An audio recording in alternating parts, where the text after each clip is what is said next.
ఇప్పుడు వైష్ణవదేవి దర్శనం ఎలా జరిగిందో చెప్తాను. ఎందుకంటే ముందు వీడియో వరకు మనం బ్యాటరీ కార్ల వరకు వెళ్ళాం. బ్యాటరీ కార్ల దగ్గరికి అండి డోలీలో వెళ్ళాం. చాలా బాగా అండి. డోలీల వాళ్ళు చాలా జాగ్రత్తగా తీసుకెళ్తారు. ఎలా ఉంటుందంటే ఆ కొండ ఇలా ఉంటుందండి. ఇలా వాళ్ళు మమ్మల్ని మోస్తూ ఎక్కాలి. నలుగురొస్తారు.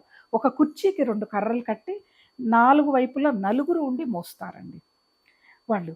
మధ్యలో ఒక చోట వాళ్ళు టీ తాగుతారు, ఏదైనా తింటారు. అంటే భారీగా టిఫిన్‌లు చేయరు వాళ్ళు. ఫ్రూట్స్, అరటిపళ్ళు అలా తింటారు. వాటికి మనమే పే చేయాలి. ఎందుకంటే మనల్ని మోస్తున్నారు కదండీ!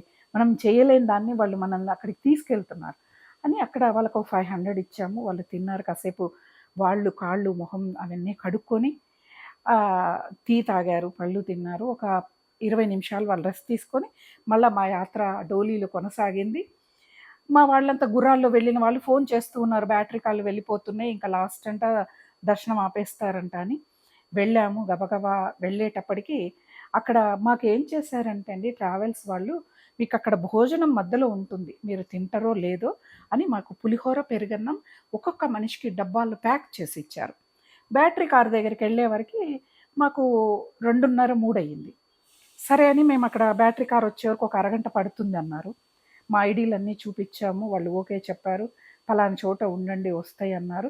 మేము కూర్చొని చక్కగా పులిహోర, పెరుగన్నం తినేసి అంటే మాకిచ్చింది చాలా ఎక్కువ క్వాంటిటీ ఇచ్చారు. చూడగానే ఒకళ్ళ బాక్సులు అలా పక్కకు పెట్టేసి అక్కడ డోలీలు వాళ్ళకిస్తే తిన్నారండి నిజంగా.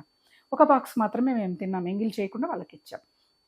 అలా బ్యాటరీ కార్లు వచ్చాయి. బ్యాటరీ కార్లు వైష్ణవిదేవి దగ్గరికి తీసుకొని వెళ్లారండి. అక్కడ వదిలేశారు.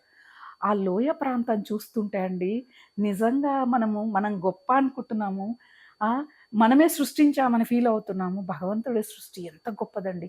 ఇటు లోయ, అటు లోయ అంత భారీ భారీ పర్వతాలు. నాకనిపించింది వెళ్తూ ఉన్నప్పుడు అంటే కష్టతరమైన యాత్ర కదండీ! ఈ ఎంత కష్టపడితే భగవంతుడి దర్శనం దొరుకుతుంది అనేది మనకిక్కడ చూపిస్తున్నాడు భగవంతుడు. నాకదే అనిపించింది. వెళ్ళాము. మళ్ళా ఒక 2, 3 కిలోమీటర్లు నడవాలి. క్యూ లైన్‌లో ఉంటుంది. అమ్మవారి దగ్గరికెళ్తూ ఉన్నాను.